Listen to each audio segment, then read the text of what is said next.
bonjour vous autres. Alors, on se lance un nouveau vlog.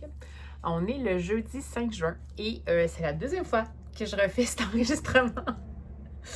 Parce que vous avez fait un super segment, mais comme on est encore en température estivale, comme vous pouvez le constater, j'avais bien entendu laisser la clim rouler en arrière-fond. Puis là, ça se peut quand même que vous entendiez un grondement sourd qui est la clim qui est dans ma chambre, mais là, si je veux réussir à dormir ce soir, il va falloir dealer avec, mais je pense que c'est moins agressant quand même.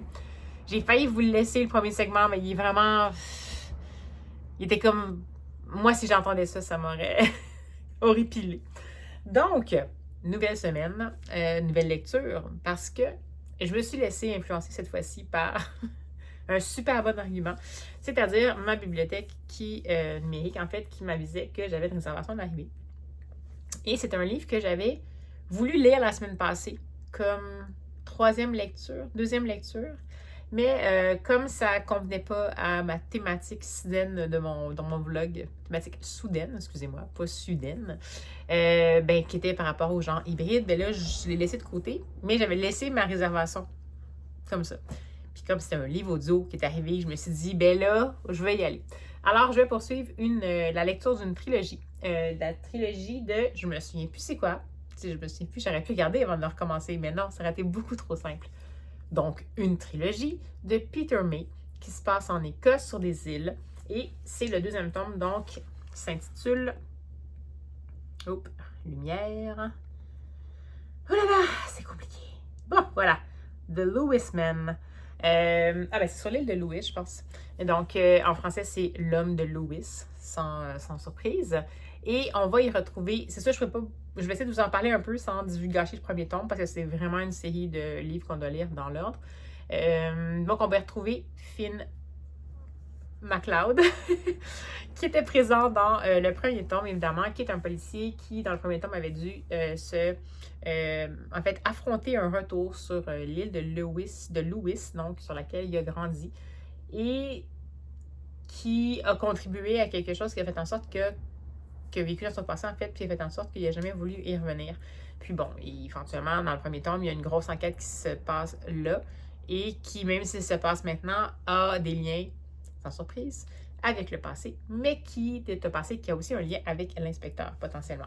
Donc, on est avec ça dans le premier tome. Dans le second tome, il s'est passé beaucoup de choses, finalement, de majeurs, en fait, des choses majeures dans la vie de l'inspecteur Finn et Finn, comme si je le connaissais, l'inspecteur MacLeod. Bon, je vais l'appeler Finn, OK? On s'entend là-dessus, c'est correct? Finn, bon. Donc, Finn, il s'est passé beaucoup de choses. Il a pris des choses bouleversantes, puis il a eu à prendre des décisions majeures qui s'appliquent à différentes sphères de sa vie. On va dire ça comme ça. Et le contexte dans lequel il évolue fait en sorte qu'il va devoir qu'il va prendre la décision de retourner sur l'île de Lewis, alors qu'il avait dit qu'il ne retournerait pas nécessairement après tout ce qui s'était passé. Et il va y retourner pour plein de raisons. Et bien, écoutez, ça tombe que quand il va y retourner, il vient juste d'avoir une découverte sur l'île d'un homme qui a été retrouvé dans, encore une fois, j'aurais pu regarder la définition, dans quelque chose qui s'appelle en anglais Pete. Puis là, j'ai comme un moment de... Hein? Alors, je vous mettrai la traduction. Donc, un homme qui a été retrouvé dans un style de terre, dont je vous dirai le nom. Un cadavre, en fait, qui a été retrouvé. Un peu comme on retrouve des fois des gens qui sont hyper bien conservés. Des cadavres sont vraiment hyper bien conservés depuis des milliers d'années, dépendant de dans quel milieu ils ont été. Puis, dans le fond, c'est le cas de celui-là. Et ils l'ont appelé l'homme de Lewis parce que c'est un homme qui a été retrouvé sur l'île de Lewis. Bon, sans surprise. Et bien là, il va avoir l'agent... J'ai dit Gunn, je pense, tantôt. Gunn, je pense. Quelque chose comme Glenn Gunn, ça me faisait un peu rire, mais bon. Qui va être là, celui qui s'occupe... je dis l'agent, ça doit être un inspecteur, là, mais qui s'occupe de résoudre pas de résoudre, mais d'essayer d'identifier qui est ce cadavre-là. Et là, plus ça va aller, puis plus ça va faire ressortir des choses qui semblent être en lien avec les gens qui sont encore sur l'île. Donc là, il va essayer d'enquêter un peu plus et il va tomber sur Finn, l'inspecteur Finn qui est de retour, imaginez-vous donc. Et bien là, de ce que je comprends, parce que moi je suis pas encore rendue là, mais l'inspecteur Finn va comme être invité à participer à l'enquête, alors que il y a un certain contexte qui fait en sorte que c'est quelque chose auquel on aurait tendance à ne pas s'attendre. OK? Donc, je suis rendue là. Ça se passe super bien. Ça s'écoute très bien. C'est super le fun parce que c'est le narrateur a un accent savoureux qui est, je crois, un accent écossais. J'espère que je ne me trompe pas. Et je ne sais pas si je l'ai là. Non. Donc, ça s'écoute bien, excusez-moi. Je l'ai pris ça en numérique au cas où je vais avancer puis que je ne suis pas dans un mode d'écouter un livre que j'aimerais mieux le lire avec mes beaux grands yeux bleus. Bien cernés ici. Et ben voilà. Je sais pas trop à vous dire finalement. On va passer la semaine comme ça ensemble avec. Oh, je suis fatiguée. On va passer la semaine ensemble, comme d'habitude. Je sais pas si va y avoir une thématique cette semaine. Peut-être que je vais sauter ça. Mais en même temps, je me dis, je pourrais aussi lire des livres qui se passent en Écosse. Je n'ai sans doute plein d'autres qui ne sont pas nécessairement des romans policiers. Je vous promets rien. C'est possible, mais je vous promets rien. OK? Alors, sans plus tarder, allez, on se lance ça.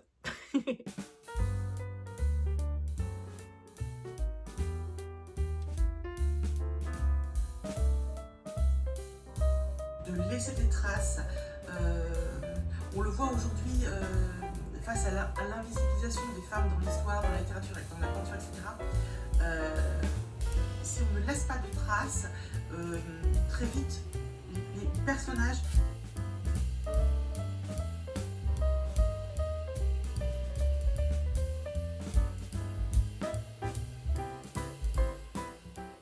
Hey, bonjour! Alors, on est vendredi et fin de journée. Vendredi, je suis toute mêlée. Oui, vendredi, fin de journée. Je reviens encore une fois d'une journée en librairie pour le boulot parce qu'ils se sont enchaînés cette fois-ci pour une raison différente de d'habitude. Et donc, j'ai passé la journée dans les livres, mais j'ai pas eu le temps de prendre ma respiration pour même absorber tout ce que j'ai pu voir. J'ai fait des sélections et tout, donc c'est pas, pour rappel encore une fois, c'est pas un moment où je me dis que je peux vraiment feuilleter. T'sais. Donc, des fois, quand je sors de là, j'ai mal à la tête, je suis pas tant dans un mood pour lire, mais là, ça s'est bien passé, j'ai pas mal à la tête. Je suis quand même dans un mood pour lire, mais pour me faire lire, peut-être plus. Fait que j'ai continué le fameux The Lewis Man, donc le tome 2 de la trilogie écossaise de Peter May, donc en livre audio, et c'est toujours aussi enlevant. C'est tellement touchant. Je me souvenais que j'avais été marquée par l'écriture de Peter May, puis c'est ça qui me, encore une fois, qui me frappe dans celui-là, puis aussi les personnages. Le personnage de Finn, le fameux policier qui n'est plus policier et qui est retourné sur l'île de Lewis, qui est un mélange de solidité, de vulnérabilité, de bienveillance. Et cette ambiance-là d'île spécifique où est-ce que tout le monde se connaît, mais en fait, où personne... Tout le monde se connaît, tout le monde sait pas mal des choses, mais tout le monde ignore aussi des choses vraiment essentielles. C'est toujours un peu ça la dynamique. Puis, vraiment, l'alternance entre le point de vue à partir de l'intérieur de la personne qui souffre d'Alzheimer, qui évidemment fait des retours dans le passé parce que juste en raison de sa maladie, c'est le passé qui est le plus clair pour cette personne-là. Et l'enquête officieuse en cours qui techniquement tourne autour de la découverte du cadavre, c'est vraiment excellent comment c'est construit. Puis, c'est sûr que, à moins que je me trompe, mais dès le départ, on comprend un peu qui est impliqué, entre guillemets, au moins indirectement, dans la résolution potentielle de tout ça. Mais une des personnes clés, potentiellement, dans au moins qu'est-ce qui s'est passé dans le passé, c'est la personne qui est atteinte d'Alzheimer, mais elle est atteinte d'Alzheimer. Donc, nous, il y a des choses qu'on apprend parce qu'on est à l'intérieur de cette personne-là, mais cette personne-là n'est pas nécessairement capable de s'exprimer toujours de façon cohérente ou en continu, ou pas toujours conscience de qu'est-ce qui est la réalité puis qu'est-ce qui est la temporalité.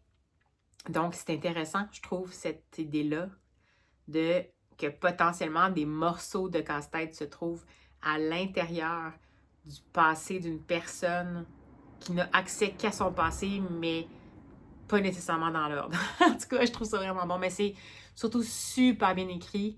C'est très sombre, mais en même temps, ça donne envie de découvrir les îles en Écosse.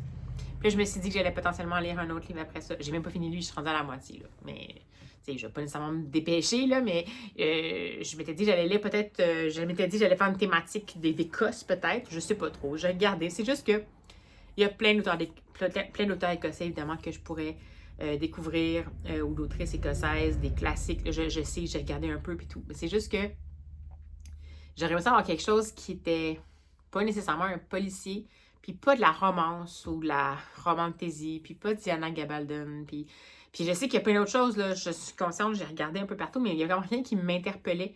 Fait que là, je m'étais dit, ah, je vais regarder. Puis là, j'ai quand même vu que... puis là, c'est drôle, peut-être que je ferais jamais pas ça, puis que si jamais je le lis pas, vous allez me dire, ah non, fais pas ça, mais j'ai vu qu'il y avait un Val McDermid avec l'inspectrice Karen Peary, je pense. Je pense que c'est tome 5 sur 6, ce que absolument j'aime pas faire, mais bon, qui se passe justement dans les Highlands.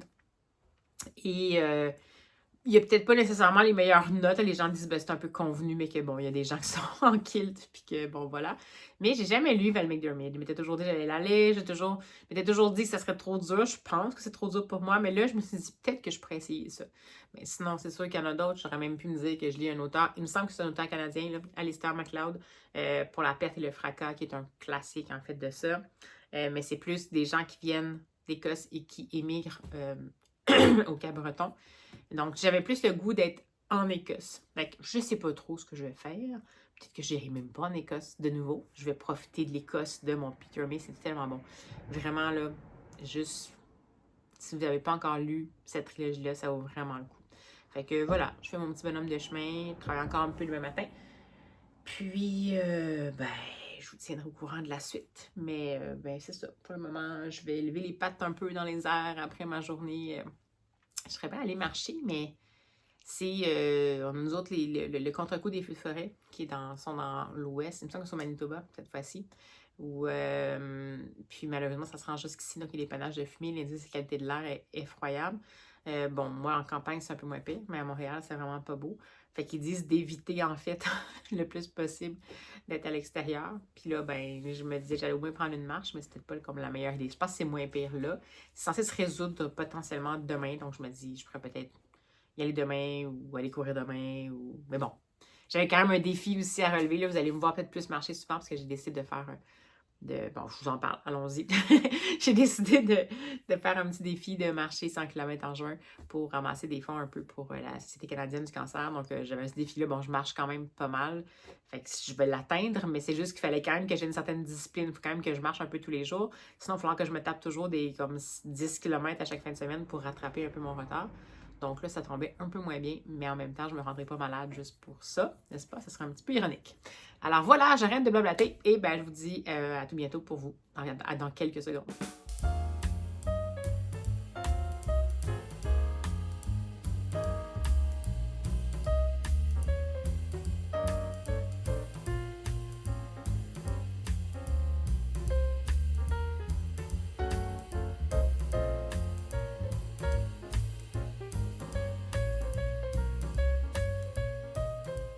Hey, coucou! Alors, je vous prends, on est samedi soir et c'est ça, là, je suis sous un éclairage ultra artificiel. Puis là, j'aurais pu attendre à demain pour vous en parler, mais je viens juste de terminer de Lewisman, donc L'homme de Lewis, de Peter May. Puis c'est un coup de foudre. Je reprends les termes de Fluent Books, mais c'est plus qu'un coup de cœur. J'ai tellement aimé ce livre-là. Là. C'est très troublant. C'est pas très... Ouais, c'est troublant, mais c'est plutôt très émouvant. J'ai fini avec une petite... un petit moment d'émotion, mais d'émotion comme quand... Comment un roman policier peut atteindre ses objectifs, tous ces objectifs-là, c'est-à-dire que de faire en sorte que on comprend bien c'est quoi le contexte, que les lieux deviennent un personnage. Je me souvenais, dans mon souvenir, que les îles dans cette trilogie-là prenaient vraiment une grande place, parce qu'il y a beaucoup de descriptions de l'environnement. Donc, on a l'impression qu'on y est, on a l'impression que le vent faut être notre visage, qu'on est devant les paysages et tout. Donc, il arrive à faire ça, arrive à faire en sorte que on s'attache au personnage, arrive à faire la construction narrative de ce livre-là est excellente. Oui, vous allez me dire, c'est une alternance entre le passé et le présent, mais c'est plutôt une alternance entre quelqu'un qui est ancré dans le réel et quelqu'un qui ne l'est plus à cause de l'Alzheimer. Et ça aborde plein de choses. Ça aborde, entre autres,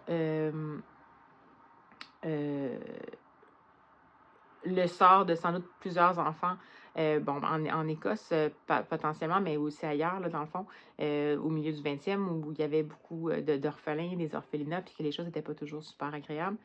Ça aborde ça, ça aborde la place de la religion dans tout ça, au quotidien. Qu'est-ce que ça a pu amener de, malheureusement, toujours plus de négatif que de positif, mais aussi la place des secrets. Puis là, on n'est plus dans, ça, la place des très grands secrets, puis la place des secrets qu'on tient parce qu'on n'a pas le choix.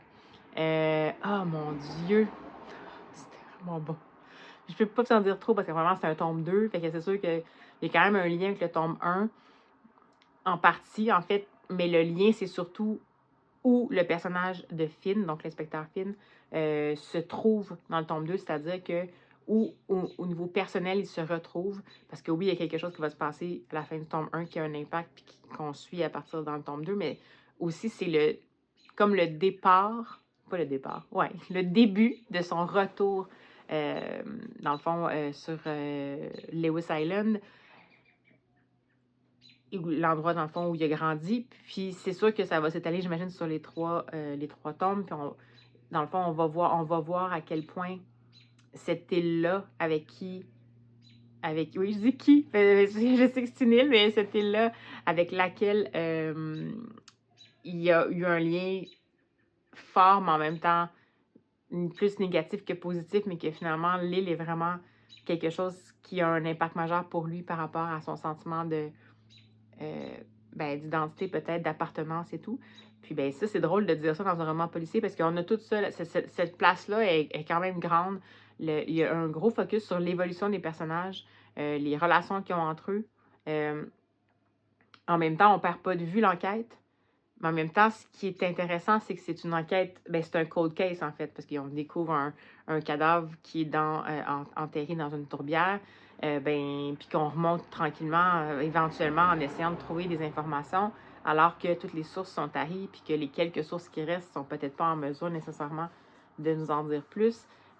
Donc, c'est différent d'y aller en principe de cold case, c'est-à-dire que c'est pas cold, il y a quand même une montée de tension un peu vers la fin, donc je vous rassure, mais le but de ça, c'est vraiment plus d'aller creuser petit à petit. En même temps, on est comme des archéologues du crime, que dans le fond, on arrive avec nos petits balais, puis là, dans le fond, Finn est en train de découvrir un petit quelque chose, puis là, il nous le montre, puis c'est vraiment pour laisser le temps au lecteur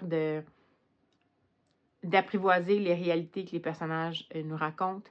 C'est pas nécessairement un roman policier pour lequel on est super surpris de la fin. Un petit peu quand même, mais on le voit venir un peu. Mais en fait, c'est correct parce que dans le fond, c'est vraiment comme une enquête à l'envers parce que dans le fond, là, comme je vous dis, c'est quelque chose qui s'est passé potentiellement il y a au moins 60... Je ne sais pas quand ça a été écrit. Au moins, disons, 60 ans. Donc, c'est cold case dans le sens que oui, les pistes sont vraiment éteintes, puis il y a encore un impact potentiel, mais il est quand même minime. J'ai trouvé ça tellement majeur parce que dans le fond, ça donne la place justement à l'auteur de laisser sa plume raconter les humains qui sont impliqués là-dedans, les situations qui sont là, c'est quoi les impacts, c'est quoi les impacts même après un certain temps. Le silence est un personnage aussi, je pense, dans ça. Oh, c'est super bien écrit, là. Vraiment bien. Je ne sais pas ce que ça a l'air en français. Je l'ai écouté en langue originale, puis en livre audio. Le livre audio, ben là, c'est sûr, OK, c'est quand même un double défi, là, parce que c'est sûr que si vous lisez en anglais, je vous suggérerais en langue originale, mais en même temps, je ne sais pas à quoi ressemble la traduction française, fait que c'est quand même traduit chez Actes Sud, donc actuellement, on a des bons traducteurs et tout. Mais comme il y a quand même pas mal de langage familier qui est typique des îles écossaises, je ne sais pas du tout comment ça a été traduit finalement. Est-ce que ça a été mis en argot français? Je ne sais pas. Mais c'est sûr que si vous êtes en plus capable de l'écouter en livre audio en anglais, c'est encore plus intéressant parce que le lecteur a un accent écossais à couper au couteau volontairement, j'imagine, mais ça ajoute tellement. En fait, on a vraiment l'impression d'y être. Sauf que bon, c'est sûr qu'il faut se faire un peu l'oreille, là, au début, des choses qu'on compare un peu. Dans le livre, par contre, il y a quand même un lexique là, qui est là de comment prononcer les mots en gaélique, parce qu'il y a quand même beaucoup de mots en gaélique. Donc, comment prononcer les mots en gaélique. Puis c'est sûr que dans le livre audio, ben dans le fond, le narrateur les utilise aussi. Fait que peut-être pas. Il y a quelque chose que j'ai pas tout à fait saisi exactement, mais tu sais, je me suis laissée porter. Puis je trouve vraiment que c'est tellement un bon conteur, Peter May, en tout cas dans cette trilogie-là. J'ai hâte de voir c'est quoi le 3e tome finalement. C'est sûr que je vais me les acheter. Si j'arrive à trouver des éditions originales pas trop laides. Les éditions originales en anglais, des fois, c'est affreux, surtout quand ils mettent des photos laides. Mais je pense que Peter May, en plus, c'est ça. Oh. Mais je vais penser à les avoir parce que c'est trop bien écrit. C'est vraiment une belle plume. Ah, quelle belle découverte. Ben, découverte, j'avais déjà lu le tome 1, vous allez me dire, mais je me souvenais que j'avais aimé ça, mais le tome 1, il est vraiment plus chargé encore en termes ben, c'est difficile à dire, là. Il est chargé aussi, le tome 2, mais les, les, les sujets ou les crimes qui sont évoqués sont très présents, puis c'est très, quand même assez glauque. Puis comme c'est notre premier pas sur, en fait, c'est le retour de l'inspecteur Finn sur son île où il est né, il est beaucoup impliqué directement au niveau émotionnel dans ces choses-là, puis ça fait une grosse différence au niveau de l'ambiance. Dans celui-là, il est impliqué quand même beaucoup, mais il y a une certaine distance parce qu'il n'est pas tout à fait au centre de ça, même si, dans le fond, il contribue à faire finalement une enquête officieuse, même si c'est ça, sans dire plus de choses que ça. Mais je peux juste vous le conseiller, vraiment. Donc, L'homme de Lewis en français, de Lewis Man en anglais, la trilogie écossaise de Peter May. Donc, voilà. Je me peux plus d'attendre pour le 3e. Puis là, je me disais que j'allais enchaîner avec une. Ben là, pas enchaîner, peut-être pas ce soir, là. Je vais me laisser ça un petit peu mijoter à l'intérieur. Est-ce que ça vous fait ça, vous aussi, des fois? C'est pas nouveau, là, vous allez me dire, mais là, je suis comme dans un moment où c'est pas que j'ai l'impression que y a plus rien qui existe puis que tout est triste. Je suis pas en genre peine de lecture après avoir terminé un trop bon livre, mais j'ai terminé un très, très bon livre. Puis je suis surtout en mode j'ai envie d'en savourer encore les derniers instants, puis peut-être de ne pas enchaîner immédiatement sur une autre lecture.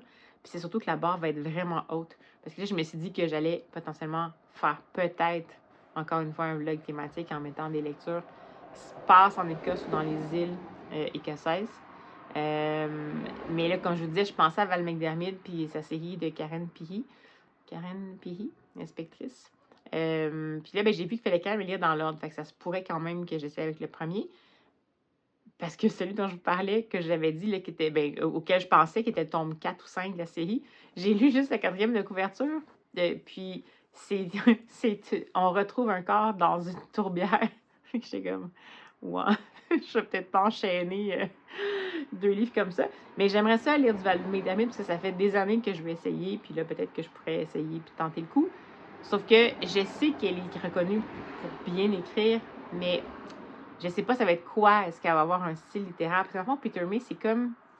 C'est noir, c'est sombre, c'est lancinant, mais c'est... En même temps, il y a quelque chose de bienveillant malgré la tristesse puis le côté sombre. Donc, il y a quelque chose là-dedans qui est comme une genre de lueur d'espoir malgré tout.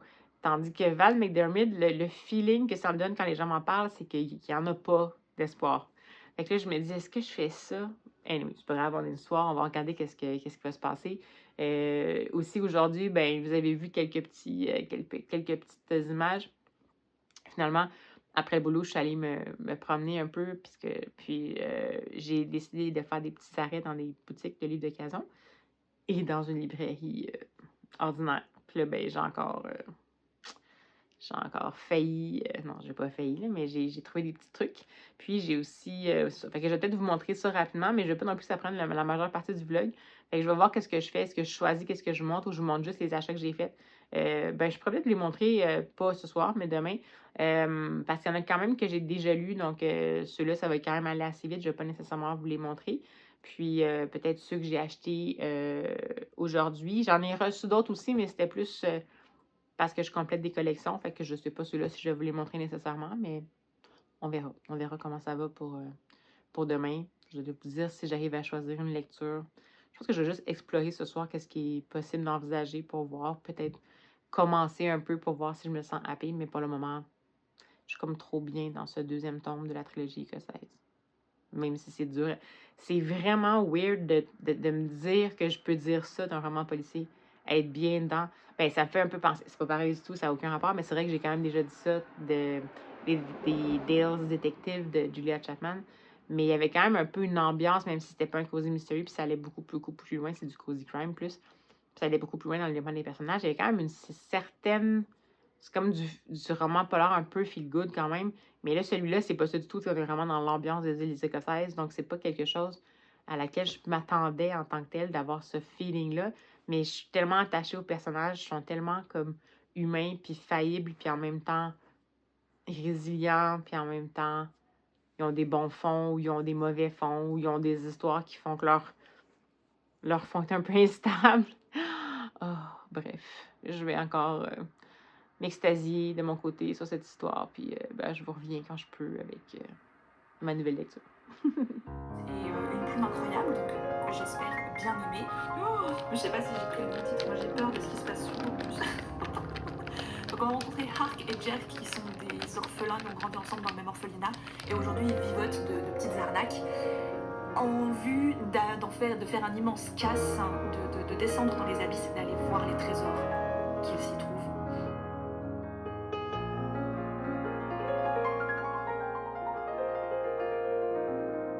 J'ai passé un super moment et voilà, maintenant ça m'a donné envie de relire My Missing Piece et je me demande si je vais pas les acheter en collector parce qu'ils sont grave beaux.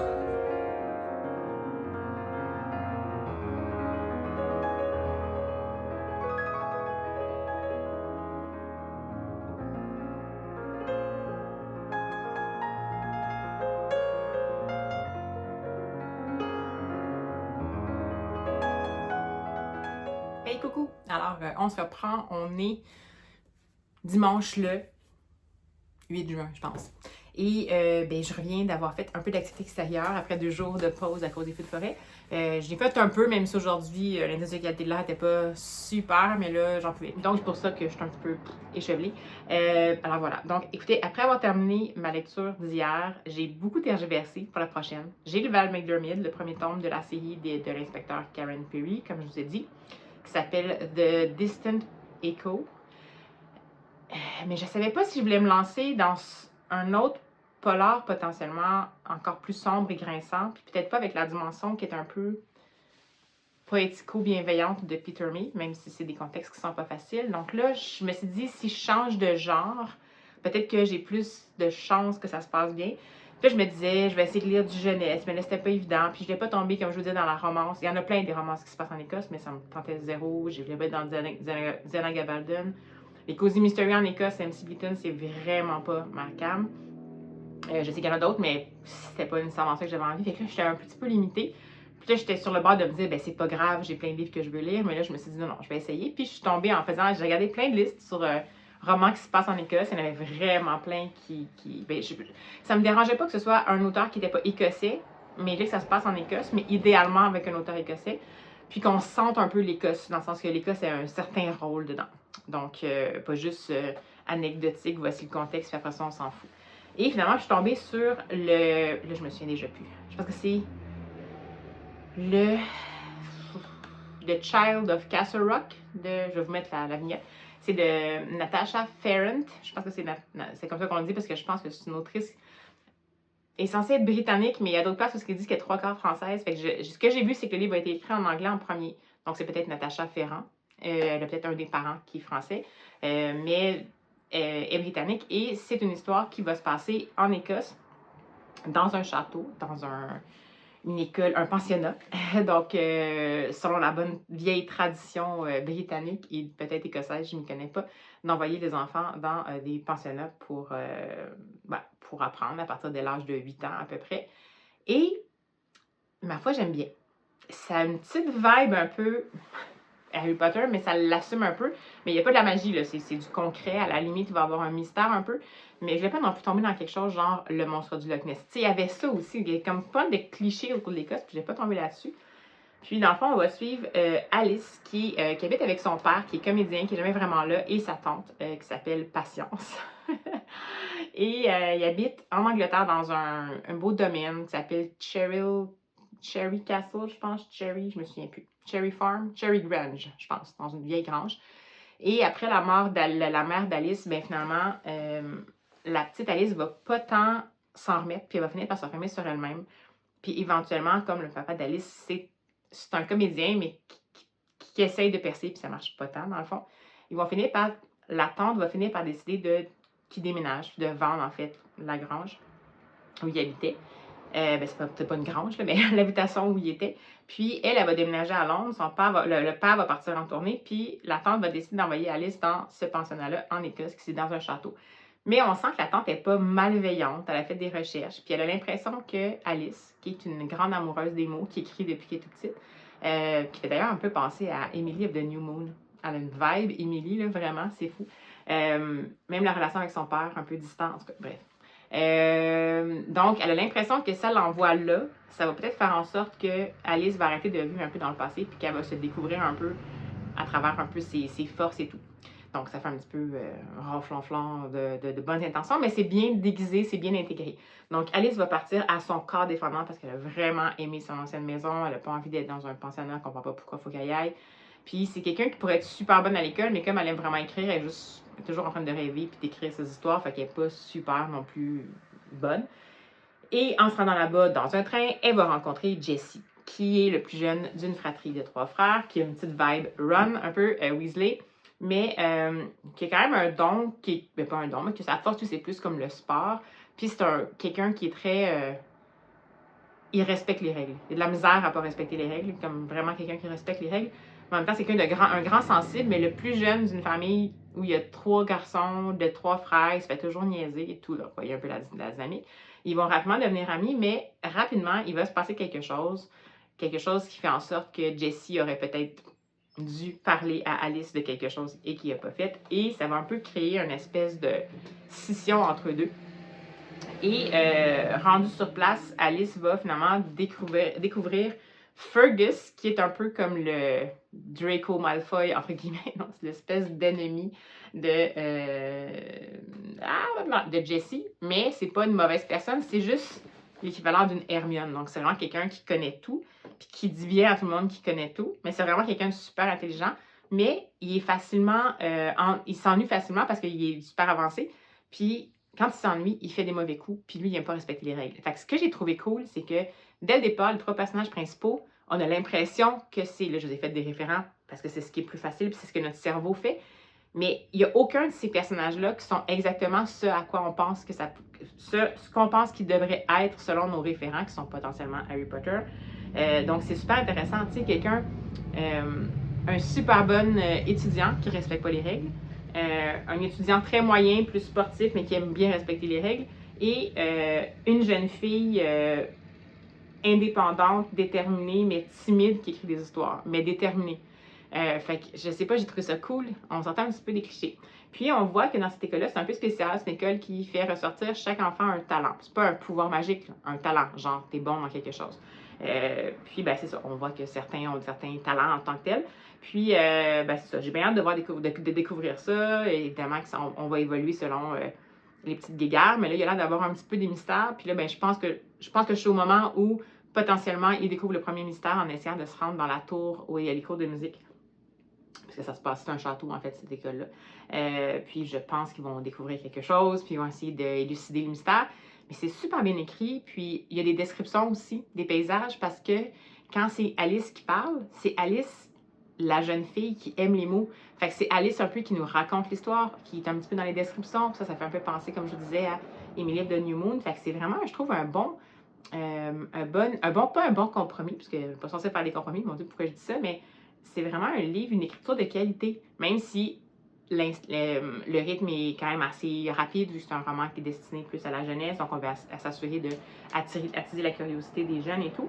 Mais à date, je suis bien attachée au personnage, j'ai hâte de voir ce qui va se passer. Donc, c'est un roman qui fait peut-être 220 pages en papier, là, mais moi, dans le fond, je l'écoute en livre audio parce que ça me tentait, parce qu'en plus, c'est une narratrice qui a un accent écossais, fait que je vous dis, je suis allée all-in pour ça. Donc, voilà pour ma lecture en cours. Puis là, ben, je vais essayer de voir si je vais essayer de vous faire le book haul de ce que j'ai acheté hier, finalement, quand je suis allée me promener dans les juste voir.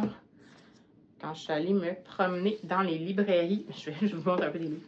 Les librairies de livres usagés. Je vais essayer de faire ça assez rapidement, comme je vous disais. Donc, j'ai acheté 2 trucs usagés puis 2 trucs neufs. Donc, j'ai acheté d'abord ceci qui est le premier tome de la BD Bord de terre, donc l'adaptation du livre Bord de terre de Julia Thévenot. L'adaptation roman graphique est excellente. Moi, j'ai pas lu le tome, mais je veux dire, elle est vraiment très attrayante. Elle est bien construite, puis visuellement, on est vraiment dans quelque chose de super intéressant. J'avais adoré la BD, puis je l'adore assez pour me dire que je vais prendre le tome 1, donc j'ai trouvé en usagé, ce qui est très, très rare.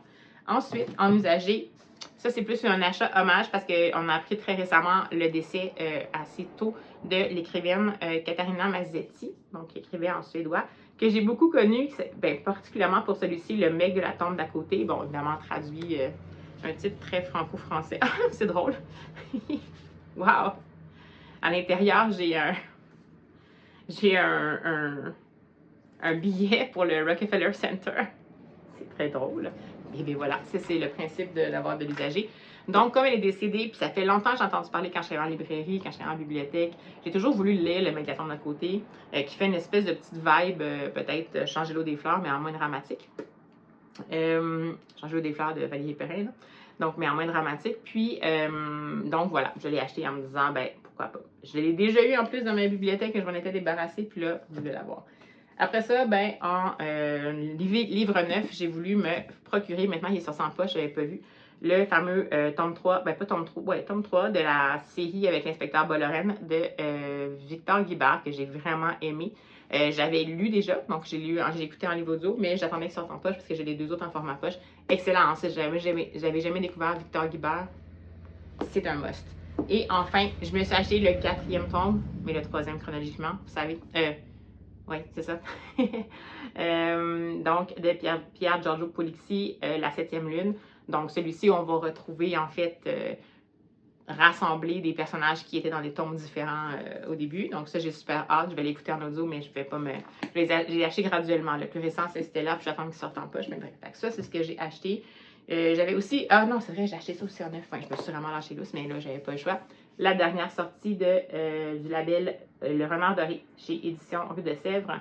Donc, les fameux mangas. Gardien des étoiles, c'est une duologie. Je pense que c'est un principe de tranche de vie entre un homme et son petit-fils qui gère un planétarium en pleine nature. Donc, habituellement, je tombe toujours bien avec les éditions, le label Renard Doré.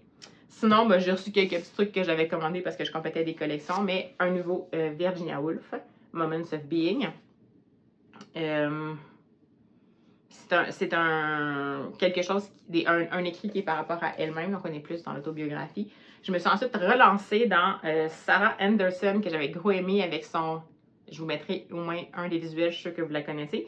Dans celui-là, la couverture est super sale, mais c'est pas grave, là, il est neuf. Donc, c'est Cryptid Club. Et c'est l'histoire de petits fantômes qui sont introvertis. Donc, ça m'a toujours fait un peu rire. Habituellement, c'est en noir et blanc, mais là, je voulais bien essayer sa version couleur. Celui-là qui m'intriguait vraiment gros, que j'ai vraiment juste regardé comme ça. Mais, c'est ça. Bon, excusez, là, Donc, c'est un homme qui habite sur une île où tout le monde est comme super proprement... et ben, ils ont les cheveux bien coupés, ils ont toute la barbe coupée et tout. Puis c'est un homme qui est toujours un peu conformé à tout ça. Mais à un moment donné, du jour au lendemain, il va se réveiller puis il va avoir une super barbe qui va pousser. Donc, the gigantic beard that was evil. Ça, je trouvais ça vraiment cool. Et c'est un roman graphique avec un découpage qui me semble assez intéressant. Ça, un autre livre que j'avais demandé parce que je vous le montrerai peut-être parce que ça, c'était une série que je lisais quand j'étais jeune chez Castor Poche en traduction. Puis là, je me suis tout commandé en anglais, en version originale. Je pense que je vais lire là. Puis je vous en reparler quand je serai rendue là. Et celui-ci que j'avais lu en français, mais que j'avais adoré. Donc, Wildflower Emily. C'est sur Emily Dickinson. Vraiment, vraiment bien fait au niveau visuel. J'avais adoré ça. Et là, je ne peux pas m'empêcher de l'avoir. Donc, voilà pour les livres. Et bien voilà, sans plus tarder, je vais poursuivre ma journée. Je vais les continuer en livre audio potentiellement ma fameuse petite lecture de Natasha Ferrant ou Natasha Ferrant. Puis ben, je vous reviens dès que je peux.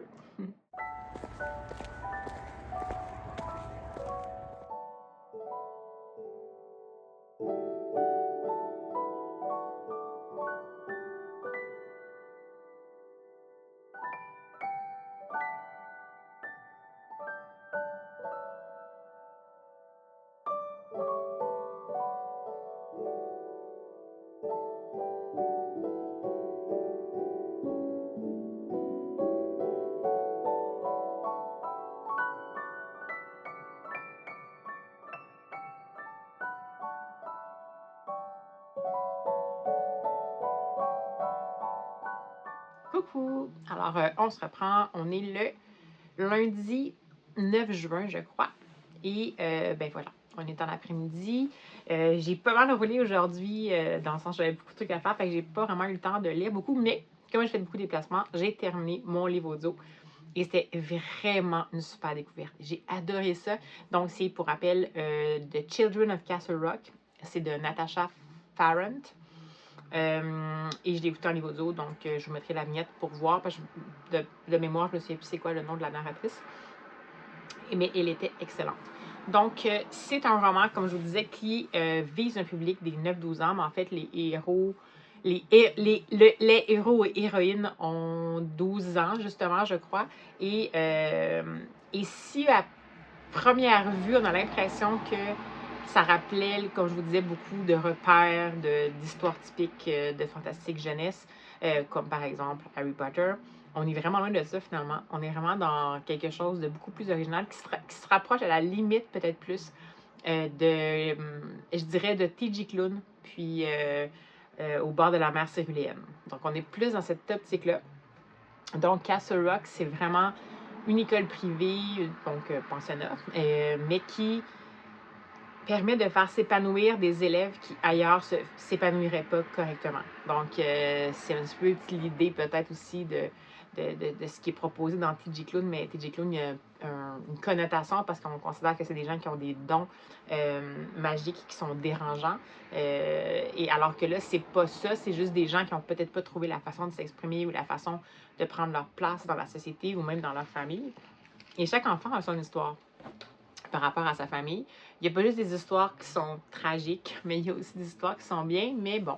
Et plus ça va aller, puis comme je vous disais, ce qui arrive en fait, c'est que oui, en effet, la fameuse Alice et éventuellement Fergus et éventuellement Jesse, qui sont deux garçons aux opposés, comme je vous disais, vont éventuellement finir par devoir collaborer, alors que techniquement, d'emblée, il y a des affinités entre chacun, mais c'est pas nécessairement évident.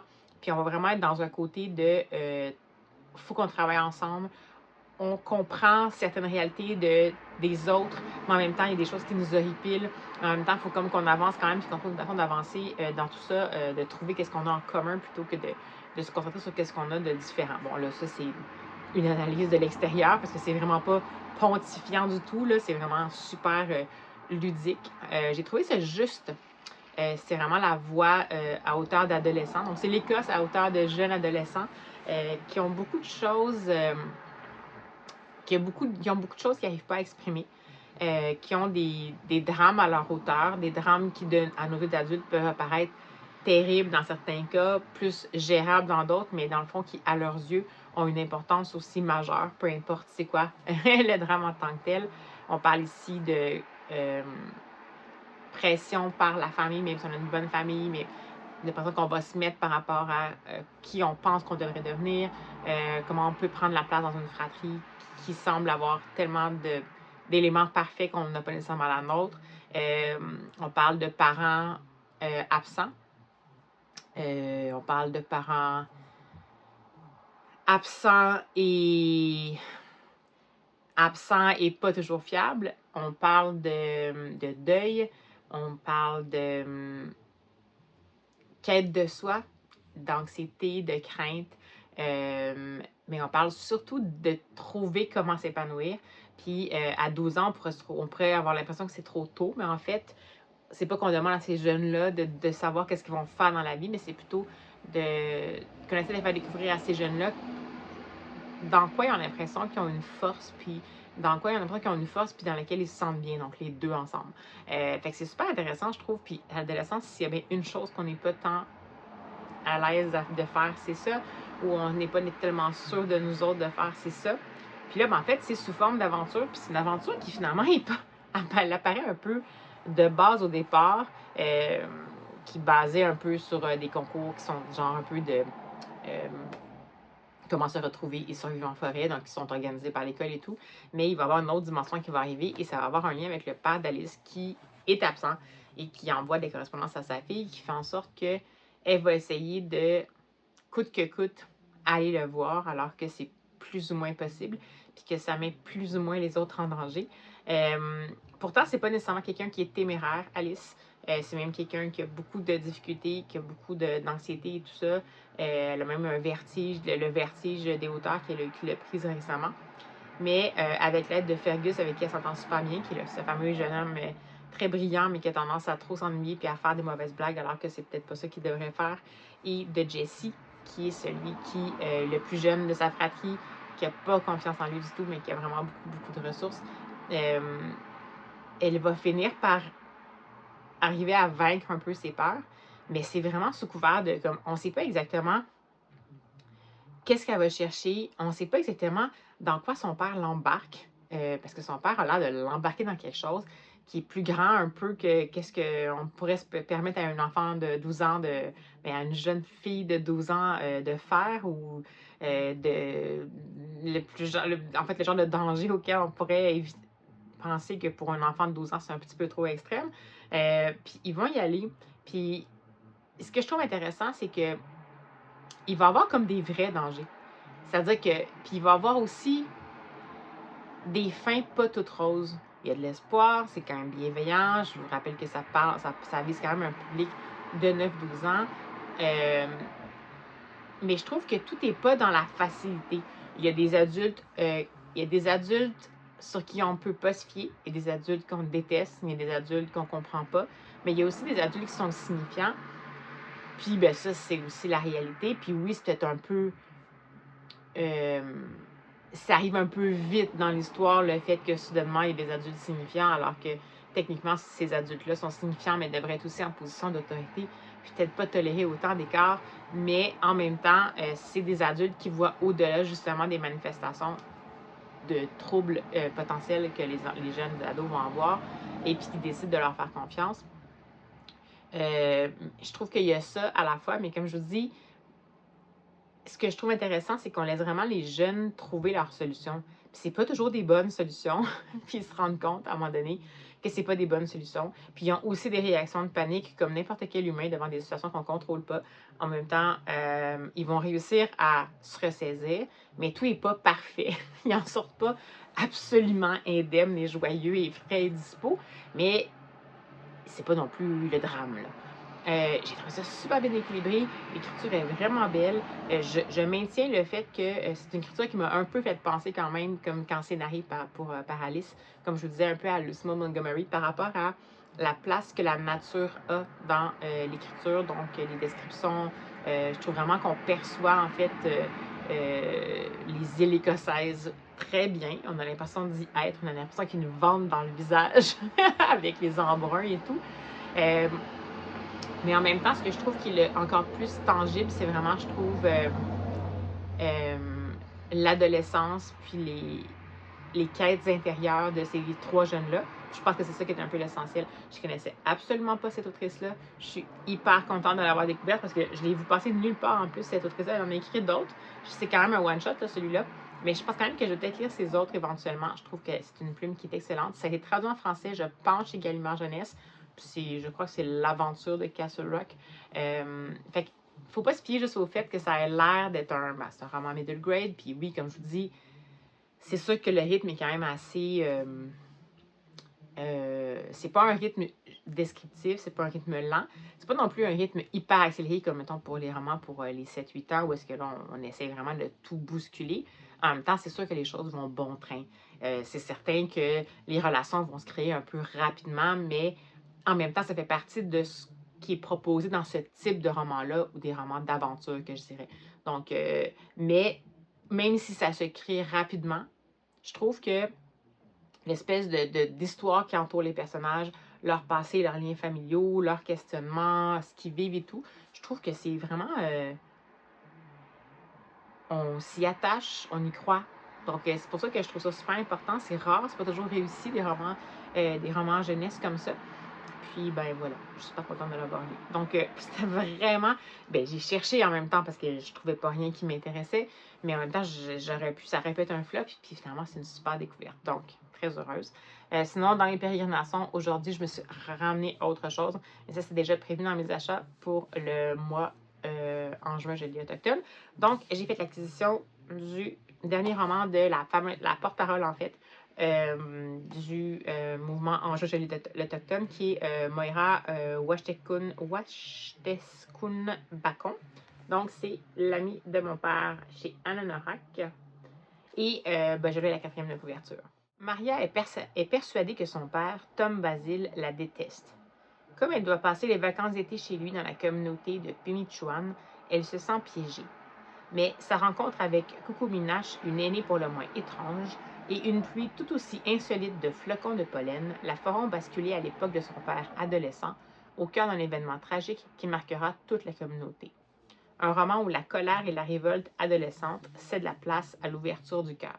Donc, si je me suis aimée, c'est considéré comme un roman ado, je crois. Parce qu'elle a fait un autre qui était Envole-toi, Mikun, puis il me semble que c'était ça. Donc, je le perçois comme un roman ado, donc j'ai bien hâte de découvrir. J'avais déjà prévu de l'acheter, puis là, je suis tombée dessus. J'ai eu l'opportunité de tomber dessus pendant les pérégrinations, donc je me suis dit, tant mieux, je l'aurai, puis il sera tout prêt pour ma prochaine lecture. Puis, j'ai pas pu résister à me prendre un tote bag comme si je n'avais pas assez. Mais, regardez comme il est joli. Des petites fleurs brodées comme ça. Alors, voilà, c'est tout. C'était mes achats du jour. Maintenant, j'aimerais ça me lire une autre lecture au moins pour le restant du vlog.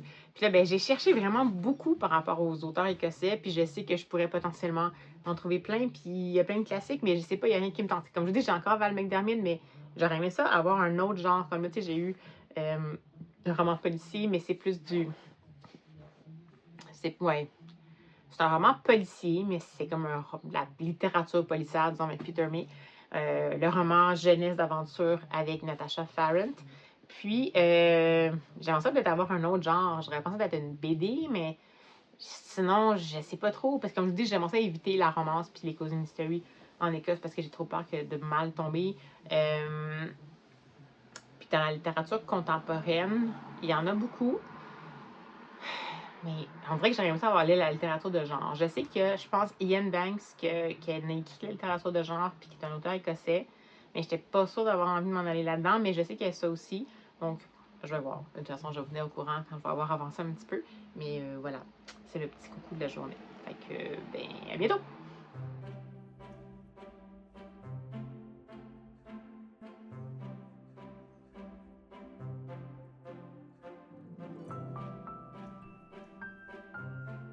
Coucou! Alors, on se retrouve, on est le mercredi 11 juin et je suis de retour de la course, donc désolée pour... C'est ça. Je sais pas pourquoi je vous dis toujours ça à chaque fois, je suis désolée. C'est comme ça que je suis en ce moment. Je reviens de la course et j'ai écouté un livre audio que j'ai commencé il y a 2 jours, je pense, ou je l'ai commencé mardi matin peut-être, puis je vous en avais pas reparlé. Bref, je me suis finalement décidée à me lancer dans le Val McDermid, même si j'aurais voulu varier les genres, mais là, dans le fond, c'était pas mal ça que j'avais comme option. Puis ça me tentait de lire mon premier Val McDermid, et je suis donc dans le premier tome de la série de Karen Pirie, qui se passe en Écosse et qui... en fait, le premier tome, c'est The Distant Echo. En français, c'est 4 hommes dans la nuit, je pense, ou 4 jeunes hommes dans la nuit. Et je l'écoute en livre audio. C'est assez troublant, mais jusqu'à maintenant, j'arrive à survivre. Val McDermid a vraiment une plume qui est bien rythmée, qui sait rapidement nous faire comprendre un peu l'intériorité des personnages et qui s'enfarge pas dans les descriptions aux besoins, même dans les crimes les plus sordides. Il n'y a pas de complaisance, mais il n'y a pas de retenue non plus trop. C'est pas sobre, mais c'est pas non plus all over the place. Donc, on va retrouver, en gros, c'est un roman qui se passe en 2 parties. Là, je suis rentrée dans la 2e partie. Je vais dépasser la moitié. Là, je vous dis, je le dévore. Et dans le fond, ça va commencer alors que 4 jeunes hommes qui vont ensemble à l'université, je pense, à St. Andrews, vont un soir de beuverie tomber sur malheureusement un cadavre d'une jeune femme qui a été atrocement assassinée, d'abord agressée sexuellement et assassinée. Et ils vont alerter les autorités et tout ça. Puis, en fait, ils vont devenir un peu les suspects principaux, même si en fait, ils ont rien à voir avec ça, c'est juste qu'ils étaient là, ils ont voulu aider la victime. Elle n'était pas encore décédée quand ils sont arrivés, mais ils ont essayé de la sauver et ça n'a pas fonctionné. Et bon, on va suivre pendant la première partie l'enquête qu'il va y avoir par rapport à ce décès-là. Comment chacun des personnages va essayer de se démener dans cette situation-là en disant « mais c'est pas moi pourtant ». Comment leur procès est comme fait par la société, par les policiers, par la famille de la défunte. Elle a 2 frères qui sont assez, disons, protecteurs, peu nuancés et vengeurs. En même temps, on voit quand même les points de vue de chacune des personnes impliquées. Évidemment qu'on peut imaginer qu'une famille qui vient de perdre un enfant comme une adolescente comme ça, une jeune femme, pardon, comme ça, dans des circonstances aussi terribles, bon, ça excuse pas, mais bref. Fait que là, on a tout ce portrait-là. Et ça va avancer, puis il n'y aura jamais vraiment d'arrestation qui va être faite. Puis eux, ils vont toujours avoir sur eux autres le poids de... Ils vont être les seules personnes qui vont avoir été interrogées. C'est ceux qui l'ont trouvé. Donc, tu sais, les gens vont toujours dire « Ouais, mais dans le fond, il y a anguille sous roche. » On va suivre un peu leur vie. Chaque personne va réagir d'une façon différente. Il y en a qui vont se réfugier dans certaines avenues qui ne sont pas nécessairement les drogues, mais il y en a qui vont se réfugier dans la religion. Il y en a qui vont être dans le déni. Il y en a qui vont être... Peu importe. Mais globalement, ça va faire vraiment un moment où ce groupe d'amis-là va un peu se fracasser, même si, techniquement, ils ont toujours été solidaires. Et après ça, on les retrouve 30 ans plus tard, alors qu'il y a une escouade qui est en train d'être créée pour réévaluer des dossiers qui avaient été mis sur la glace, des cold cases, dans les dernières années, faute de preuves, parce qu'il y a eu des avancées technologiques, entre autres, évidemment, tout ce qui est ADN. Et dans le fond, ils vont être réévalués par un groupe d'enquêteurs, dont fait partie Karen Peary. Et ainsi que le frère d'un des policiers qui était responsable de l'enquête à l'époque et qui, malheureusement, est décédé dans des circonstances aussi impliquant un des 4 jeunes hommes qui était une circonstance dite accidentelle. Voilà. Et donc, voilà. Donc, écoutez, je ne sais pas trop, je ne vais pas vous en dire plus, mais c'est super intéressant, c'est prenant, ça crée un malaise, pas une lecture confortable, c'est noir, c'est confrontant, niveau moral. Il y a des personnages qu'on aime détester, et en même temps, à chaque fois qu'on a l'impression que tout est uni, puis qu'on peut assurément détester cette personne-là, il n'y a vraiment rien qui est vraiment aimable là-dedans. L'autrice nous arrive avec un point de vue qui, sans nécessairement nous faire changer d'opinion, mais nous dit juste comme nous fait nous sentir coupables de penser comme un peu ça, puis de se dire, ouais, dans le fond, peut-être qu'on faudrait que je me m'ouvre aux différentes possibilités. Bref, c'est une super lecture. Et bien voilà, donc c'est ce que j'ai en cours. Je vais vous en parler quand je vais l'avoir fini, parce que le blog est déjà pas mal long, mais je voulais au moins vous faire un petit topo pour que vous sachiez où j'en suis. Donc, j'ai osé Val McDermid, puis je vous donne mon verdict final dans pas longtemps. À tantôt! Hey, bonjour! Alors, on est le jeudi 12 juin. Fin de journée et j'ai terminé en apnée ma lecture, en fait, du Val McDermid. C'était vraiment un succès. Pour une première fois que j'ai lu un Val McDermid.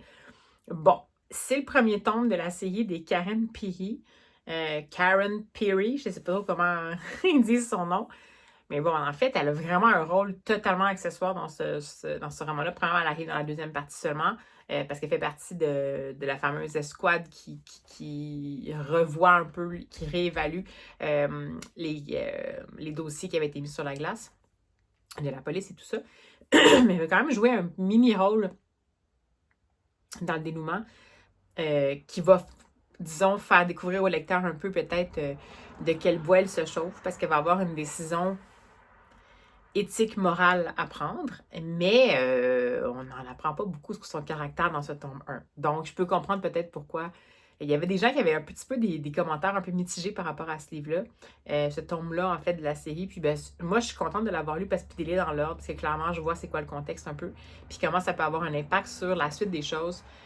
Alors, écoutez, je ne pourrais pas vous en dire vraiment plus sur le déroulement, mais ce dont je vous parlais, que l'autrice joue vraiment sur une enquête qu'on suit au fil des démarches qui sont faites. Évidemment, en 2 parties, comme je vous dis, avec une grande distance de temps entre les deux, parce qu'il y a le moment où le dossier est réouvert. Et elle va vraiment jouer sur le fait que elle va nous faire aimer et détester et aduler et mépriser les personnages, chacun leur tour finalement pour différentes raisons. Donc, c'est une bonne magicienne, je pense, pour évoquer la faillibilité de l'humain. Puis c'est très intéressant, puis c'est très efficace évidemment comme mécanisme. C'est bâti vraiment comme un thriller parce que, en tout cas, la tension dans la deuxième partie était intense. Je l'écoutais, puis j'étais comme. Puis je me rendais compte après un certain temps que je respirais pas tant que ça, que j'étais vraiment tendue, parce que je l'ai écouté pendant que je faisais autre chose. Fait que j'étais comme, ah oui, non, quand même, faut pas que j'oublie que faut que je continue à vivre pendant ce temps-là. Donc, c'était vraiment intéressant. Il y a plusieurs moments où on a l'impression qu'on sait un peu où ça s'en va. Je vous rassure, on ne sait pas exactement, on sait un peu où ça s'en va, mais pas comment ça va se passer. Puis ça me fait un petit peu penser à, ben là, c'est pas à ce point-là, parce que ça, c'est pas un bon exemple, mais j'y pensais quand même tantôt. Un peu comment on peut tellement apprécier, par exemple, de regarder Roméo et Juliette, alors qu'on sait pertinemment qu'ils vont mourir à la fin, mais que pendant tout le long que ça se bâtit, qu'on apprend à savoir qu'est-ce qui se passe, on se dit, mais de coup qu'ils meurent pas à la fin. Bon, c'est pas exactement la même chose, mais il y a certaines choses qu'on va quand même percevoir un peu en amont. Surtout quand on arrive dans la deuxième partie, tranquillement, on commence à se dire, OK, non, mais il y a trop de choses qui sont comme louches. Mais on arrive à percevoir qu'il y a quelque chose qui ne marche pas, puis que clairement, je ne vais pas trop vous divulgacher, que clairement, la police n'est peut-être pas exactement dans la bonne direction, puis que nous, on le perçoit, mais on ne sait pas exactement quelle est la direction qu'on doit emprunter. Puis là, plus les choses s'accélèrent, puis plus on se dit, ah oui, ok, non, je pense que je sais vraiment où ça va aller, puis pas totalement. Puis une fois qu'on sait un peu où ça va aller, mais c'est pas encore confirmé, on sait toujours pas comment ça va se passer, est-ce que ça va bien se dérouler ou pas, ça va être quoi les impacts, est-ce qu'il va y avoir des dommages collatéraux, fait que c'est super intéressant. Fait que ça, je trouve ça intéressant comme pari un peu pour un roman policier, ou en tout cas, c'est un roman noir, appelle ça un roman noir.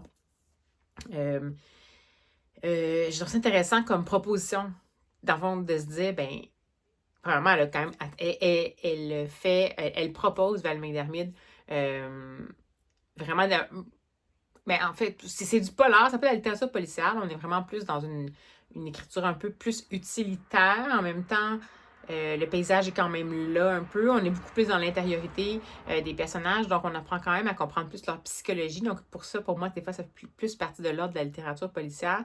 Mais en même temps, il y a vraiment un rythme qui est comme super haletant. On est vraiment tendu. Ça confronte le lecteur par rapport à notre morale. On a envie de soutenir moralement les personnages un après l'autre, même s'il y en a là-dedans qui ont fait des choses qu'on est comme, oh mon Dieu, mais comment ça se fait que je me sens comme interpellée par ça? Fait que c'est vraiment habile. Est-ce que c'était un coup de cœur? Pas tout à fait. C'est quand même un peu dur pour moi, le Val McDermid, mais j'ai trouvé ça vraiment, vraiment bien écrit. Puis clairement, je vais continuer la série des Karen Pirie. Karen Pirie. Je sais pas comment on dit ça, mais bref. Puis j'espère que dans les prochains, elle va prendre une place plus grande. J'imagine que oui, en regard de l'évolution normale qu'elle devrait prendre les choses selon le contenu de ce premier tome-là. C'est tout ce que je peux dire.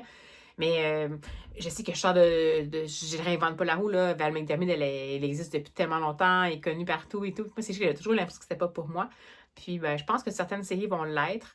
Donc, si vous aussi, vous aviez toujours hésité un peu avec Val McDermid parce que vous êtes un peu sensible puis vous vous dites, bon, c'est tendu, ça va dans les recoins sombres de l'âme humaine, puis comme je vous disais, elle s'enfarge pas dans...